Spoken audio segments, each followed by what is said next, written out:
안녕하세요. 남성태 변호사입니다.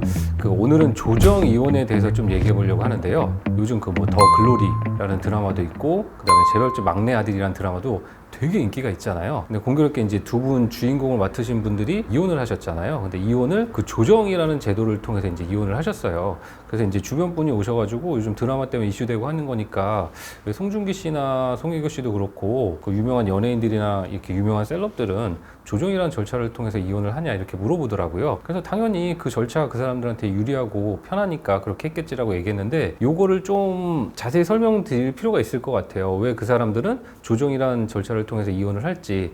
그래서 이제 조정을 이제 다른 제도랑 좀 비교를 해봐야 될 것 같거든요. 그러니까 우리가 이혼을 할 때는 크게 세 가지 절차가 있어요. 그러니까 첫 번째는 잘 아는 협의이혼, 그리고 이제 조정이혼, 이제 소송이혼이 있거든요. 그런데 이 제도들의 어떤 특성을 좀 비교해 보면 왜 조정이혼을 택했는지 알 수 있을 것 같아요. 우선은 그 협의혼에서 가장 사람들이 기피하는 이유가 뭐냐면, 일단 숙려기간 때문에 그래요. 그러니까 협의혼 같은 경우는 미성년 자녀가 있으면은 3개월까지, 없으면 1개월, 이렇게 협의혼 신청을 하고 반드시 기다려야 되는 기간을 주거든요. 근데 문제는 뭐냐면, 이렇게 기다려야 되는 시간 동안에 마음을 바꾸는 경우가 너무 많아요. 그러니까 뭐 이혼하고 자녀는 누가 키우고 양육비는 얼마 주고 재산 분할은 얼마 하고, 이혼할 때는 잘 협의가 됐는데 이 생각할 시간을 갖는 동안 이제 생각이 바뀌는 경우가 굉장히 많거든요.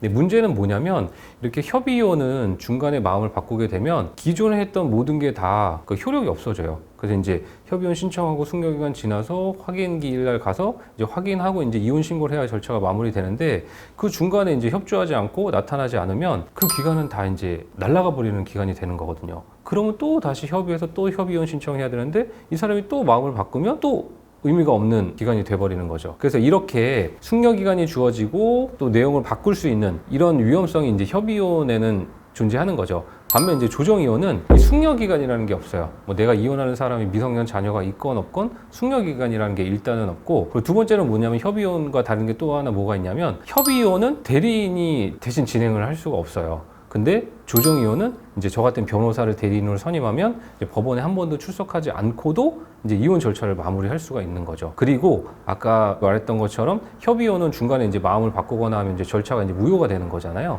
근데 조정이혼은 이제 조정이 성립이 일단은 되면 그걸 절대로 번복할 수가 없어요. 그러니까 판결과 동일한 효력이 있는 거거든요. 그래서 일단 조정을 하고 나서 뒤돌아서 생각해 보니까 이 조정이 마음에 안 들어 라고 해서 이제 바꿀 수가 없는 거죠. 그래서 이제 정리를 해보면, 숙려기간도 존재하지 않고, 그 다음에 한번 성립되면 절대로 바꿀 수가 없고, 그리고 대리인을 통해서 절차를 대신 진행할 수 있고 자기가 드러나지 않을 수 있고, 이런 장점이 있어요. 그리고 또 하나는 뭐냐면, 이 소송 이혼과 좀 비교를 해봐야 될 것 같은데, 소송 이혼은 이제 법원에서 이제 판결을 해줄 때는 딱 그 형식이 정해져 있어요. 뭐 이혼한다, 자녀 친권자 양육권자는 누구로 지정한다, 이렇게 결론이 좀 정해져 있거든요. 그 내용도 정해져 있고. 그런데 조정은 그 안에 담을 수 있는 내용이 비교적 자유로워요. 그래서 예를 들면 뭐 유명 연예인이 어떤 치부 때문에 이혼을 하게 됐다. 그럼 그런 내용을 넣고 뭐 이런 조항에 대해서는 서로 발설하지 않는다, 이런 걸 조정에는 넣을 수가 있거든요. 그런데 이런 걸 판결에서는 이런 걸 담을 수가 없는 거죠. 그래서 이렇게 한 4-5가지의 장점을 갖는 것 같더라고요. 그리고 이런 장점들이